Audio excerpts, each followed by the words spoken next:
Getting a peace deal in the Middle East is such a priority to President Obama that his first foreign calls on his first day in office were to Arab and Israeli leaders. And on day two, the president made former Senator George Mitchell his special envoy for Middle East peace. Mr. Obama wants to shore up the ceasefire in Gaza, but a lasting peace really depends on the West Bank, where Palestinians had hoped to create their state. The problem is, even before Israel invaded Gaza, a growing number of Israelis and Palestinians had concluded that peace between them was no longer possible, that history had passed it by. For peace to have a chance, Israel would have to withdraw from the West Bank, which would then become the Palestinian state. It's known as the two-state solution. But while negotiations have been going on for 15 years, hundreds of thousands of Jewish settlers have moved in to occupy the West Bank. Palestinians say they can't have a state with Israeli settlers all over it, which the settlers say is precisely the idea. Daniela Weiss moved from Israel to the West Bank 33 years ago. She's been the mayor of a large settlement. I think that settlements prevent the establishment of a Palestinian state in the land of Israel. This is the goal and this is the reality. Though settlers and Palestinians don't agree on anything, most do agree now that a peace deal has been overtaken by events. Dr. Mustafa Barghouti is a former candidate for Palestinian president. While my heart still wants to believe that the two-state solution is possible, my brain keeps telling me the opposite because of what I see in terms of the building of settlements. So in a way, these settlers are destroying the potential peace for both people that would have been created if we had two-state solution. And he told us Israel's invasion of Gaza, all the death and destruction, convinces him that Israel does not want a two-state solution. I am very worried that what Israel has done has furthered us much further from the possibility of two-state solution. Palestinians had hoped to establish their state here on the West Bank, an area the size of Delaware.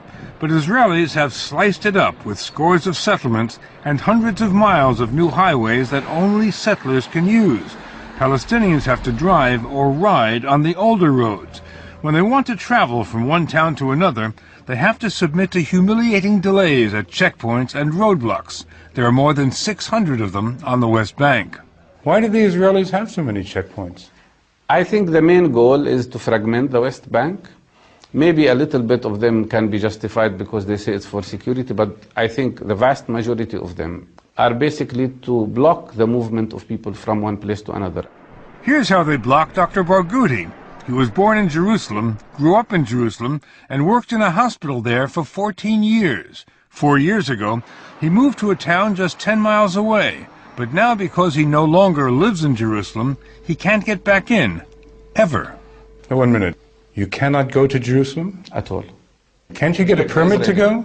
I asked for a permit to go to Jerusalem during the last 2 years, about 16 times. And 16 times they were rejected. Like most Palestinians, I don't have a permit to go to the city I was born in, to the city I used to work in, to the city where my sister lives. Here's what he's up against. Scores of Israeli settlements dominating the lowlands like crusader fortresses. Many are little cities, and none of them existed 40 years ago. The Israelis always take the high ground, sometimes the hills, sometimes the homes, and sometimes Arabs are occupied inside their own homes. This house, for example, the highest house on the highest hill overlooking the town of Nablus. We learned that Israeli soldiers often corral the 4 families who live here and take over the house to monitor movement down below. We're going into an apartment owned by Mr. Nassif here in Nablus.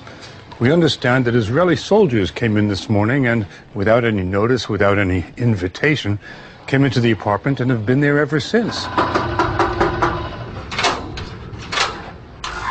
We cannot speak with you. There is soldiers.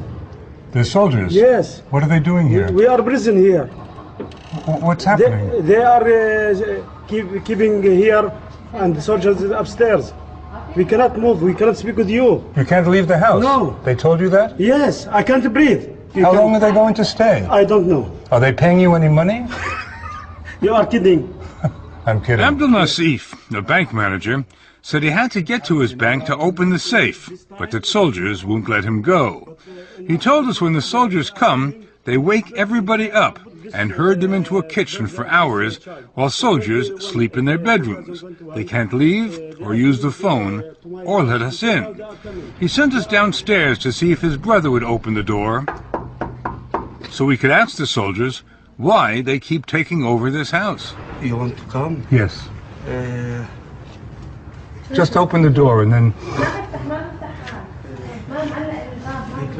The soldiers close the door from the keys. They take the keys. So we left, and that night, so did the soldiers. But when we returned 2 days later, the soldiers were back for more surveillance. This time, they kept the women under house arrest, but let the men go to work and the children go to school. When the children returned, we caught a glimpse of 2 armed soldiers at the top of the stairs. Then more children came home, but the soldiers wouldn't open the door again. They say if you don't go back behind the wall, the children will not enter the house. But this is where the children live. Yeah, but you need to go away from the door so I can let the children come in, okay? Who are you?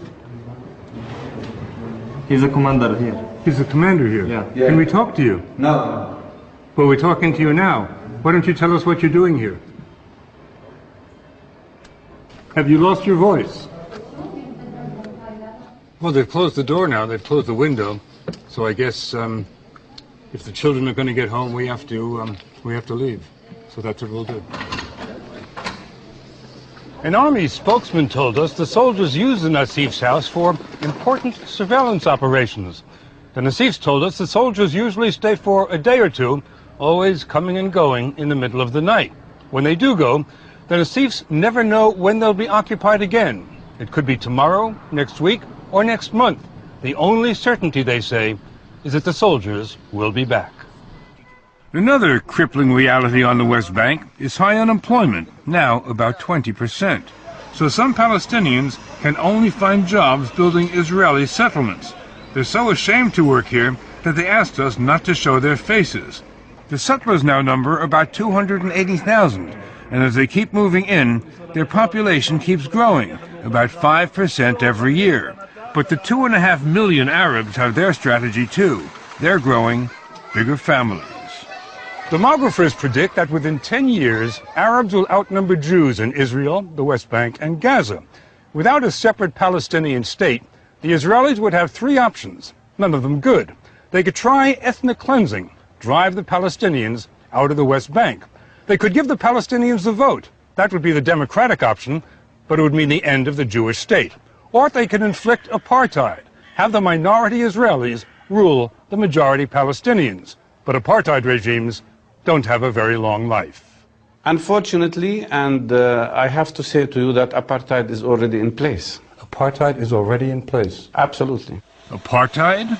Israel is building what it calls a security wall between the West Bank and Israel.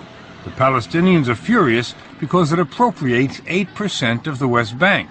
Not only that, it weaves its way through Palestinian farms, separating farmers from their land. They have to wait at gates for soldiers to let them in. Settlers get a lot more water than Palestinians, which is why settlements are green and Arab areas are not. Moderate Israelis who deplore the occupation used to believe passionately in a two-state solution. No longer. Meron Ben-Venisti used to be deputy mayor of Jerusalem. Israeli leaders and Palestinian leaders are negotiating a two-state solution. What do you think the prospects are?